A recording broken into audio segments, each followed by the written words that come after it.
I did when I did Chicken Little. It was so much fun, and then just the response from I don't have kids of my own yet, but nieces and nephews, and my nephews like playing the Chicken Little video game, and I just loved it, and I love being a part of history. I watched these movies when I was a kid, and when they asked me to do another one, particularly one like this where it was live action and it would be a whole new experience, I jumped at the chance. I was on set, so just so you guys know, it was like not the full mocap thing, because Sam doesn't really like that style so much, but what he really wanted to do was capture my performance on set. He wanted me interacting with everyone. He wanted us, James and I, to improv. He really wanted it live and organic. So we had a couple of different ways we did it, but at its most basic, I was in a blue screen onesie, super cute, on my butt, scrunched down, and just like acting with everyone. And then he had 3 video cameras on me at all times.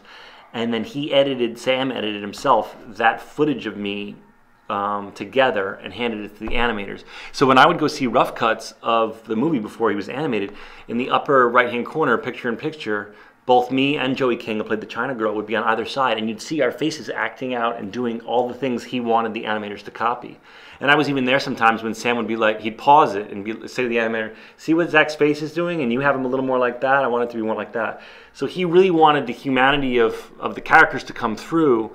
And I don't think he was such a fan of mocap because he felt like it was almost a computer's interpretation of what you were doing. So there were 3 different ways. Basically, we discovered how to do it as we went. There were 3 different ways we did it. The first and the most common way, and the way we thought was the best for us, was I was on set. I mean, when I could be where the monkey was, I would literally sit on my butt, hunch over, and I'd be 36 inches tall, and they'd paint me out. But I would just be literally doing everything.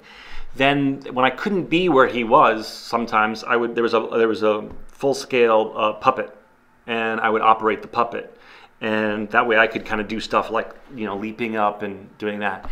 And then when it was flying or something I couldn't even operate the puppet, we created this thing, or Scott Stockdyke, the head of effects, created this thing called Puppet Cam, which was essentially I'm in a video booth, and then the puppeteer has like a boom pole with like an iPad-sized monitor on it.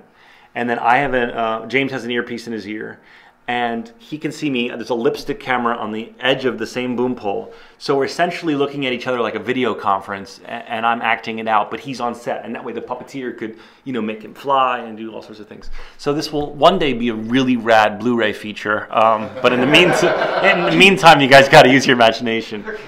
Well, this is the funny thing is James had just come off of Planet of the Apes with Andy Serkis, and I was like, oh my God, I have to fill the Andy Serkis monkey shoes. So I think there was like this, there was a part of me that really wanted to prove it and not be in my head. Some actors you could get into a trap of like, oh, I don't want to look stupid or anything.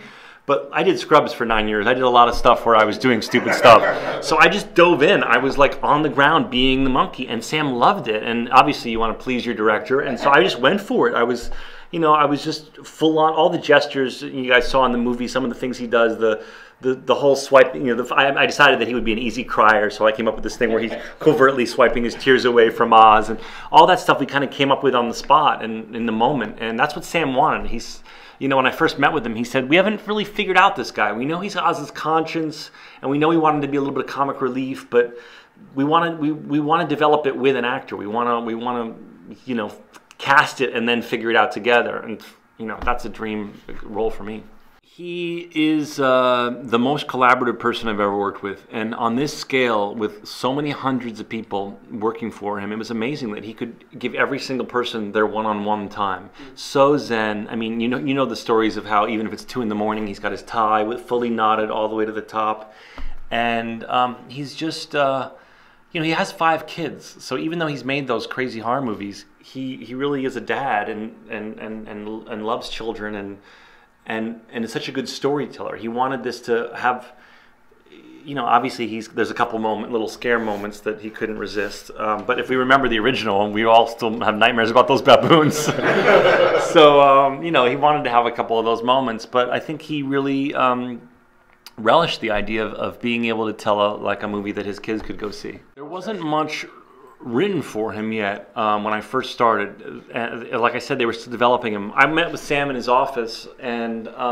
he said he showed me an early animatic of the scene. You guys have all seen the movie, right? Yeah. So the scene when they're running off the cliff and right before the bubbles, and Oz is panicking, like, "What are you doing?" And I jump off. Now there was no lines there. And so this was the really early animatic of it, and he's like, so this is an example of we're kind of, and I just looked at it and I went, and when Oz goes, what are you doing? Why are you jumping off a cliff? I go, I have wings, and I just sort of said that, and I look over and he was like laughing, and I was like, oh, that's a good sign. I'm making him laugh, and I just started doing that. He would show me animatics, and I just started riffing jokes, some of which, including I Have Wings, made it into the final movie 2 years later. So that was what's cool about it. It was like he wanted me to, he was hiring me not only to be the voice, but to be a really critical, developmental partner, which was, as a filmmaker, working with him, a dream come true. Yeah, well, here's the thing. When you do a TV show for 9 years, the way I thought of it was like, I really want to stick this landing. Like, I don't want to do what happens to most people on a show that long. They get stuck as being always that guy. Right. Or they disappeared totally. Right. And I knew I didn't want to go right into another TV show, so which sometimes works for people. But the successes that have come out of TV, the George Clooney was a drama. Tom Hanks, that show ran for like a year and a half. There aren't too many who've really successfully transitioned extraordinarily well, and right. and that's hard because you get so known as that one guy in people's hearts. So I guess I've been, trying to choose wisely what I wanted to do. I'm just going to try and make my next film this year. The play was something that I always dreamed to do. Right. Never been anywhere near a giant, big tentpole blockbuster, so that was something I wanted to try. But maybe I was precious about it because I didn't want to just be in one that I wouldn't go see. My mantra to myself as I make choices is, would I see that?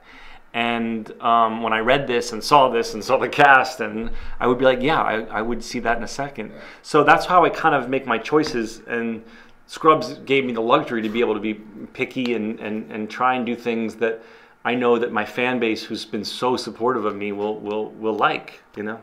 Yeah, well, we did an interview for Entertainment Tonight in the States, and they wanted us to walk in like they do on those shows, and at the last second, as we're walking in, he grabs my ear and starts pulling me in by my ear. And I'm like, okay, so that's how we're going to enter this interview. With Sam pulling me by my ear. Yeah, it's all super playful. And none of it's, I've heard these stories about like directors yelling at people. He's literally the sweetest human being you'll ever meet in your life. So much so that we cynical types are like, what's this guy's angle with this niceness? Although in Canada, you're probably used to it. But he's like Canada nice, you guys. But yeah, he playfully likes to tease everybody. I think that the slight difference, that we made was that Frank was sort of beaten down, and Oz had already had his effect on him, browbeating him, making him feel less than, paying him pennies. Frank just wants to be his friend, and he treats him like dirt. Whereas Finley was Frank back to his innocent form. Never told a lie before. We see that funny sequence where he's like trying to lie for the first time when he's introducing him, and he's horrible at it. So it was like Finley was Frank stripped back to before he'd been browbeaten, before he'd been beaten down. So there was a little more like wide-eyed, childlike innocence that occurs only in the land of Oz. It's almost like character development in reverse. That's a good way to put it. I hadn't thought of it like that. But yeah, he and the China girl are both innocence, and you could see Oz operates in a world of carnies and trickery and con men, and here he is all of a sudden dealing with these two childlike figures that bring out the goodness in him. I think that's the idea, or that's my interpretation. I love I love musicals. I grew up going to Broadway, and my father got me super into musicals, so of course I love the musical aspect of it. And really the physical comedy of the Tin Man, the Lion, and the Scarecrow. I as a kid, I really responded early on at a young age to physical comedy, and as a lot of kids do. And so I remember the way they moved, just loving the unique way that they moved, almost like cartoonish characters themselves. which is a testament to them. And so that's what stuck with me the most. And those friggin' baboons. Biggest challenge. Sometimes the biggest challenge was to do stuff with scenes where I didn't speak, because you know, I knew that what I was doing was going to go through a couple filters. It was going to go through the videotaping my face filter, and then go through a lead animator, but also several animators that all would be on this, hopefully be on the same page in creating this character. So when you asked that, it's a scene I don't even really have any lines in, but I felt like I really wanted to do a good job. And it's the scene when we stumble across China Girl in that big tea kettle.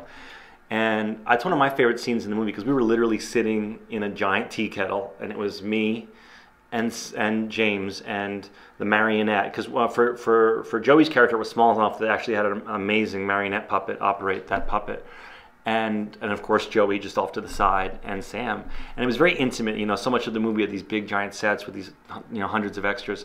So it was such an intimate scene, and I think it had so much heart, and it showed the potential of Oz's heart.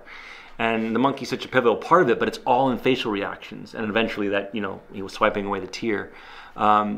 So I really wanted to do a good job in that scene, because I thought it was where the whole movie shifted. It was like, you know, I don't know what page it's on of the script, but it's definitely like a chapter change, you know. And so that's the one that came to mind for me. Well, I think it's important to say, and this is the distinction, was they weren't going to remake Oz. Because I think if I got a script for Wizard of Oz 2.0, I would have been like, oh no. But the fact that it was going back to the bound books, I've heard since that Walt Disney always wanted to make an Oz movie. And so I thought, well, if Walt wanted it, it has to be a good idea.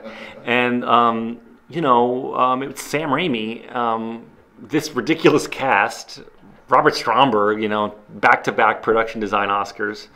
It was kind of like the dream team by the time they were hiring me. So, and I think as a fan, I like origin stories. I mean, I think when they're done well, like I think this one's done well, I love that aspect of going, oh, that's how scarecrows ended up in the field. Oh, that's how that happened. I'm a film geek, so as I imagine you guys are too. So I like that stuff, and I thought, well, if anyone can pull this off, it's Sam Raimi. I think I would have been more nervous if it was, you know, some, you know, commercial director who was getting his big break or something. Like I said, it was the right kind of tentpole you wanted to be involved with. So. Yeah, if you're gonna have your first mega tentpole, I mean, all these elements were no-brainers for me. And the cherry on top, that it wasn't just show up and see your lines. It was Sam saying, "I want you to riff. I want to play with you. I want you to, you know, pitch jokes. I want you to, you know." It was all those things. I never would have said yes before, but this was like grad school. I mean, I literally, you know, you all know how many hours there are on set and how much sitting around there is. And for me, I was like, even when I wasn't in the scene, I would just sit there in the director's chair next to Sam. Because for me, I'm like, this is like grad school. And then I think of like, you know, Jon Favreau, who's someone I really admire back from, you know, Swingers. And I thought of like how rudimentary Swingers was and genius. And then now look at what he's doing with Iron Man. So I think, you know, he's a perfect inspiration for me. So I would love to take it on when I found the right one. I think I should get a couple more movies under my belt, though, since I only have the one. And interestingly enough, though, I did direct the Scrubs Wizard of Oz episode, which was about as epic as we ever got on Scrubs. So I think that was good training.